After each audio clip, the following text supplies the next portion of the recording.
मुकद्दस किताब है वो भगवत गीता है। यहाँ पर मैं ये भी बताता चलूं कि हिंदू कोई धर्म नहीं है। हमारे यहाँ अक्सर कहा जाता है हिंदू मजहब है, हिंदू धर्म है, हिंदू ऐसे है। हिंदू कोई मजहब ही नहीं है दुनिया के अंदर। मजहब है सनातन धर्म। जरा सोचिए, जिस देश का नाम सुनते ही आपके दिमाग में मंदिर टूटने की तस्वीरें, धार्मिक असहिष्णुता और भारत विरोधी नारे गूंजने लगते हैं, उसी देश के किसी क्लासरूम में अचानक संस्कृत के श्लोक गूंजने लगे। हरे राम राम राम हरे हरे, हरे कृष्णा कृष्ण कृष्ण हरे हरे। हाँ, वही संस्कृत, वही भगवत गीता, वही महाभारत। अब सवाल उठता है, क्या ये सिर्फ एक खबर है या इतिहास का रुख बदलने वाला इशारा? आज का ये वीडियो किसी साधारण न्यूज अपडेट के लिए नहीं है। ये वीडियो है उस सच के लिए जो आपको असहज करेगा, आपके बने बनाए विश्वासों को तोड़ेगा और आपको मजबूर करेगा पूछने पर क्यों, कैसे और अब आगे क्या। आंखें बंद कीजिए और एक सीन सोचिए। पाकिस्तान की यूनिवर्सिटी, ब्लैक बोर्ड पर लिखा एक संस्कृत श्लोक और सामने बैठे वो स्टूडेंट्स जिन्होंने शायद कभी गीता को दूसरे धर्म की किताब समझा था। अब वही किताब उनके सिलेबस में है जिसकी किसी ने उम्मीद नहीं की थी। लेकिन रुकिए, असली खेल अभी शुरू हुआ है। क्या यह फैसला सिर्फ अकादमिक है या इसके पीछे कोई गहरी वैचारिक मजबूरी छिपी है? क्या पाकिस्तान को अचानक भारतीय ग्रंथों की जरूरत पड़ गई है या ये आने वाले समय का संकेत है जिसे आज समझ लेना फायदे का सौदा हो सकता है? अगर आपने अभी वीडियो छोड़ दिया तो आप वो कड़ी मिस कर देंगे जो इस पूरी कहानी को जोड़ती है। इस वीडियो के अंत तक मैं आपको वो वजह दिखाने वाला हूं जिसे जानने के बाद आप सिर्फ हैरान नहीं होंगे, आप चुपचाप सोचने पर मजबूर हो जाएंगे। तो बने रहिए, क्योंकि ये कहानी सिर्फ गीता की नहीं, भविष्य की दिशा की है। चलिए दोस्तों, फटाफट एक बात बताइए, ये वीडियो आपको कैसे मिली? क्या आपने खुद इसे सर्च किया था या फिर ये अचानक आपकी स्क्रीन पर आ गई और आपने क्लिक कर दिया? हमें सच में जानना है, कमेंट में जरूर बताइए, क्योंकि हर जवाब अपने आप में एक कहानी है। और अगर ये वीडियो आपको बिना सर्च किए अचानक मिली है, इसका मतलब है कि आप चाहते हैं कि सनातन की आवाज पूरे देश में फैले और कट्टर सोच का अंत हो। ऐसे में दोस्तों, आपका एक छोटा सा कदम इस लड़ाई को बहुत बड़ा बना सकता है। फैक्ट मंत्रा चैनल को अभी सब्सक्राइब कीजिए, क्योंकि हमें आपके सपोर्ट की जरूरत है आज पहले से ज्यादा। इस वीडियो को हर जगह शेयर कीजिए, व्हाट्सएप से लेकर फेसबुक तक, क्योंकि सच तभी ताकत बनता है जब वो ज्यादा लोगों तक पहुंचे। और हाँ, लाइक जरूर कीजिए ताकि ये वीडियो एल्गोरिदम की दीवार तोड़कर और भी लोगों की स्क्रीन तक पहुंच सके। तो चलिए दोस्तों, अब बिना रुके बिना डरे वीडियो में आगे बढ़ते हैं। क्या सच में पाकिस्तान में पढ़ाई जाएगी भगवत गीता और महाभारत? क्यों पाकिस्तान की यूनिवर्सिटी ने संस्कृत के कोर्स की शुरुआत की? वो कौन से प्रोफेसर हैं जिनकी कोशिश की वजह से यह संभव हुआ? लोगों ने पाकिस्तान के इस फैसले पर क्या रिएक्शन जाहिर किया? क्यों पाकिस्तान भारतीय संस्कृति और पवित्र ग्रंथों को अपने स्टूडेंट्स को पढ़ाना चाहता है? अगर आप भी इन सवालों के जवाब जानना चाहते हैं तो वीडियो के लास्ट तक बने रहें। यदा यदा हि धर्मस्य ग्लानिर्भवति भारत। हे भरत अर्जुन, जब जब धर्म की हानि होती है और अधर्म बढ़ता है, तब तब मैं स्वयं को प्रकट करता हूँ। सज्जनों की रक्षा के लिए, दुष्टों के विनाश के लिए और धर्म की स्थापना के लिए मैं हर युग में जन्म लेता हूँ। यह श्लोक भगवान श्री कृष्ण द्वारा धर्म की स्थापना और अधर्म के नाश के लिए अवतार लेने की प्रतिज्ञा है। गीता में भगवान कृष्ण कहते हैं अर्जुन को कि मैंने तुम्हें सारा ज्ञान दे दिया, सारी बातें समझा दी, अब ये तुम पे है, तुम मानो तो मानो, नहीं मानो तो नहीं मानो। इसी तरह कुरान में है कि आप सिर्फ एक अल्लाह की इबादत करोगे, बाकी अगर किसी की इबादत करोगे तो आप जहन्नम में जाओगे। और साथ ही उन्होंने बताया है कि काम, क्रोध और लोभ नर्क के द्वार हैं और इनके बारे में भगवत गीता में बताया गया है, जिसे पढ़ने वाले आज पूरी दुनिया में करीब 10 करोड़ लोग हैं। सबसे ज्यादा संख्या भारत में पाई जाती है, क्योंकि भारत तो है ही देवों की भूमि, जहां 96.8 करोड़ लोग हिंदू धर्म से जुड़े हुए हैं और ये कुल आबादी का लगभग 79.8% है। लेकिन अगर हम आपसे कहें कि भारत के अलावा अब पाकिस्तान में भी भगवत गीता का पाठ पढ़ाया जाएगा तो शायद आपको यकीन नहीं होगा, लेकिन यह सच है। वैसे तो भारत और पाकिस्तान के रिश्तों की खबरें अक्सर तनाव, विवाद और राजनीति से जुड़ी होती हैं, लेकिन अब पाकिस्तान से आई इस खबर ने सभी को हैरान कर दिया है कि वहां गीता और महाभारत पढ़ाई जाएगी। जी हाँ, वही गीता और महाभारत जो सनातन धर्म और भारतीय संस्कृति की पहचान है। लेकिन अब वही पहचान पाकिस्तान को भा गई है, इसलिए उसने अपने स्टूडेंट्स को गीता और महाभारत पढ़ाने का ऐलान किया है। मैं जानता हूँ श्री कृष्ण के बारे में, मैं राधा के बारे में भी जानता हूँ, श्री कृष्ण की कितनी बीवियां तो भी जानता हूँ। जो कि वाकई चौंकाने वाली बात है, क्योंकि पाकिस्तान एक इस्लामिक देश है जहां 23 करोड़ से ज्यादा मुसलमान रहते हैं, जो देश की आबादी का लगभग 96% है, जबकि दुनिया की दूसरी सबसे बड़ी मुस्लिम आबादी भी पाकिस्तान में ही रहती है, जो हिंदुओं को कुछ समझती ही नहीं है। वहां वे सार्वजनिक रूप से न तो पूजा पाठ कर सकते हैं और न ही धूमधाम से अपना त्योहार मना सकते हैं। इतना ही नहीं, पाकिस्तान में मंदिरों को निशाना बनाना और उन्हें तोड़ना भी कोई नई बात नहीं है। आपको बता दें, आजादी के वक्त जब बंटवारा हुआ था तब पाकिस्तान वाले हिस्से में 428 मंदिर मौजूद थे, लेकिन 1990 के दशक में 408 मंदिरों को रेस्टोरेंट, होटल, सरकारी स्कूल या मदरसे में तब्दील कर दिया गया। स्थानीय लोगों के मुताबिक पाकिस्तान में मौजूद कालीबाड़ी मंदिर की जगह दारा इस्माइल खान में ताजमहल होटल खड़ा कर दिया गया है। वहीं पख्तूनख्वा के बन्नू जिले में एक हिंदू मंदिर का नामो निशान मिटाकर वहां मिठाई की दुकान खोल दी गई। तो वहीं कोहाट के शिव मंदिर में अब एक स्कूल चलाया जाता है।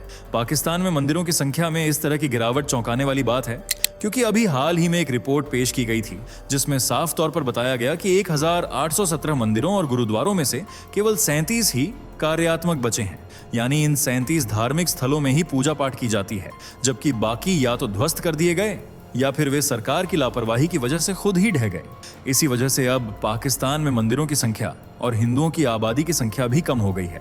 तो ऐसे में सवाल यह उठता है कि जो पाकिस्तान सनातन धर्म से जुड़े मंदिरों की देखरेख नहीं कर पाता, इस धर्म से जुड़े लोगों को मुसलमानों जितना हक नहीं देता, वह क्यों हिंदू धर्म के पवित्र ग्रंथों को अपने देश में पढ़ाना चाहता है? इसके पीछे की वजह क्या है?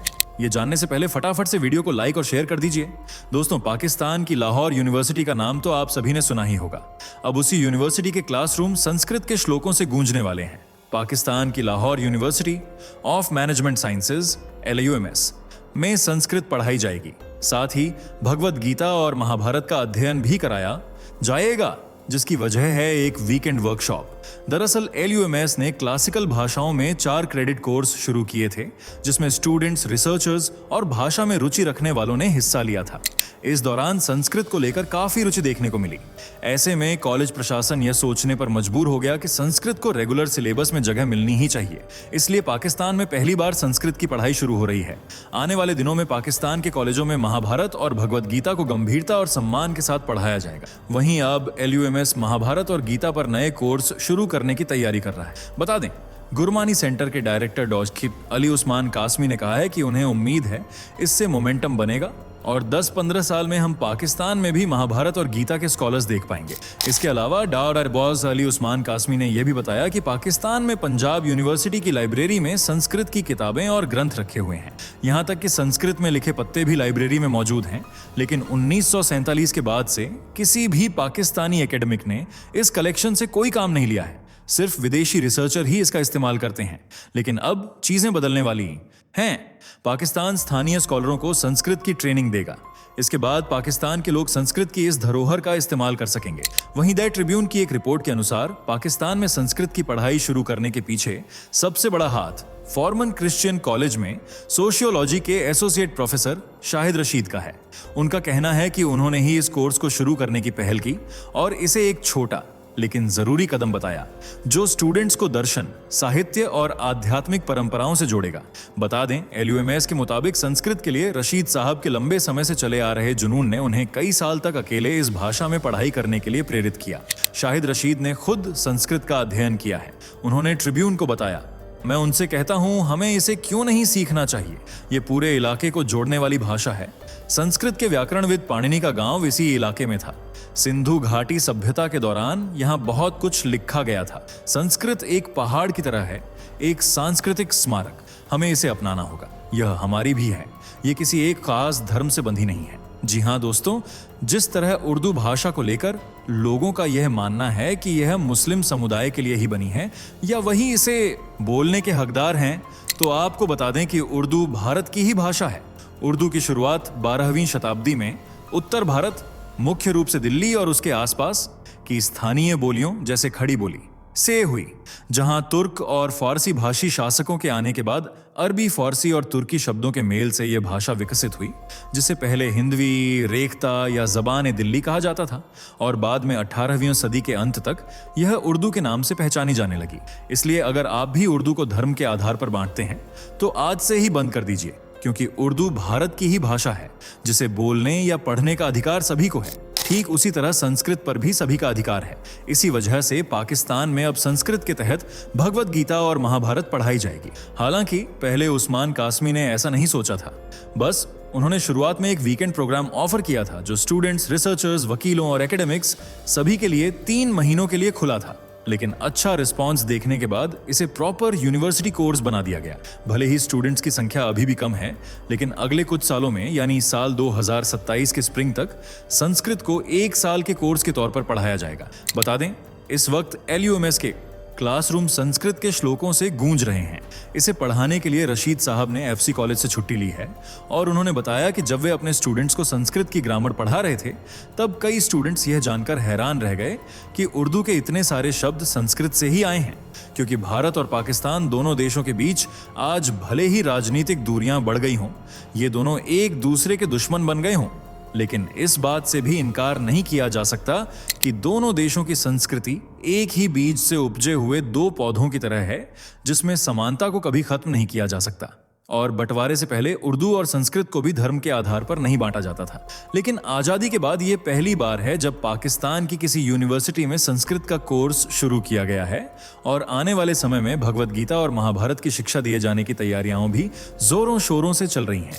और इसका पूरा क्रेडिट जाता है डॉक्टर शाहिद रशीद को, जिनकी कोशिशों की वजह से यह संभव हो पाया है, क्योंकि वे खुद भी संस्कृत के विद्वान हैं। उन्होंने पहले अरबी और फारसी पढ़ी और इसके बाद संस्कृत की पढ़ाई शुरू की, पर उन्हें संस्कृत का व्याकरण समझने में करीब 1 साल जितना वक्त लगा था और तभी उन्होंने ठान लिया था कि वे पाकिस्तान में भी संस्कृत भाषा की शुरुआत करेंगे।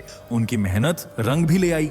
एक इंटरव्यू के दौरान रशीद ने कहा कि आप खुद सोचकर देखिए कि सीमा के दोनों तरफ जब संस्कृत पर काम होगा तो एक तरफ भारत के हिंदू और सिख अरबी फारसी सीखेंगे और दूसरी तरफ पाकिस्तान के मुसलमान संस्कृत। इससे दक्षिण एशिया में एक भाषा सेतु का निर्माण होगा जिसकी कोई सीमा नहीं होगी। पर दोस्तों, संस्कृत को समझना हर किसी के बस की बात नहीं है, क्योंकि यह बहुत ही ज्यादा टफ होती है। पिछले जमाने में भी बहुत ही कम लोग ऐसे थे जो इस भाषा का इस्तेमाल करते थे। ये एक ऐसी लैंग्वेज है जो बड़ी से बड़ी बातों को एक लाइन में समेटकर पेश करने का दम रखती है, जिसका अंदाजा आप इसके श्लोकों से लगा सकते हैं जो पूरी दुनिया के ज्ञान को समेटे हुए होते हैं। अगर आपने 2-3 श्लोकों को एक्सप्लेन कर दिया तो पूरी एक किताब लिखी जा सकती है। बस संस्कृत की यही बात प्रोफेसर रशीद को भी भा गई थी, इसलिए उन्होंने सिर्फ एक यूनिवर्सिटी से ही संस्कृत पढ़ाने की शुरुआत की। उनका मानना है कि संस्कृत सिर्फ एक धार्मिक भाषा नहीं है, बल्कि एक प्राचीन वैज्ञानिक और साहित्यिक भाषा है जिसमें दर्शन, इतिहास, भाषा, विज्ञान और प्राचीन सभ्यता की गहरी जानकारी मिलती है। और इसी वजह से संस्कृत के जरिए भगवत गीता और महाभारत को धार्मिक ग्रंथ नहीं बल्कि ऐतिहासिक और दार्शनिक ग्रंथ के रूप में पढ़ाया जाएगा, क्योंकि ये पूजा पाठ की किताबें नहीं हैं। इनमें कर्तव्य, कर्म, युद्ध, राजनीति और समाज की गहरी सोच के बारे में लिखा हुआ है। इन ग्रंथों को पढ़कर स्टूडेंट्स दक्षिण एशिया के इतिहास और संस्कृति को बेहतर ढंग से समझ पाएंगे। पाकिस्तान के इस फैसले पर लोगों के मिले जुले रिएक्शन देखने को मिल रहे हैं। एक तरफ जहां कुछ लोग इसे ज्ञान और शिक्षा की जीत बता रहे हैं, तो वहीं दूसरी तरफ कुछ कट्टरपंथी सोच वाले लोग इसका विरोध भी कर रहे हैं। लेकिन यूनिवर्सिटी साफ तौर पर कह चुकी है कि यह पढ़ाई धर्म नहीं बल्कि शिक्षा और रिसर्च के मकसद से शुरू की गई है, जो कि भारत के लिए एक गर्व की बात है, क्योंकि पाकिस्तान का यह फैसला दिखाता है कि भारतीय संस्कृति और ग्रंथ सीमाओं के मोहताज नहीं है। ज्ञान कहीं भी अपनी जगह बना लेता है।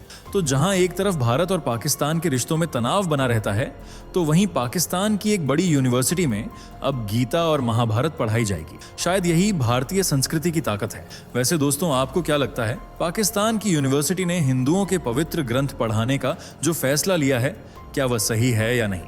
अपनी राय कमेंट बॉक्स में जरूर बताइए। वीडियो को लाइक और शेयर करके हमारे चैनल को सब्सक्राइब कर लीजिए। मिलते हैं अगली वीडियो में, तब तक के लिए बाय बाय। दोस्तों, आपके स्क्रीन पर 2 और वीडियो दिख रही हैं, जिसे देखने के लिए आप स्क्रीन पर क्लिक करें। दोनों देखिएगा, बहुत अच्छी वीडियो बनी है।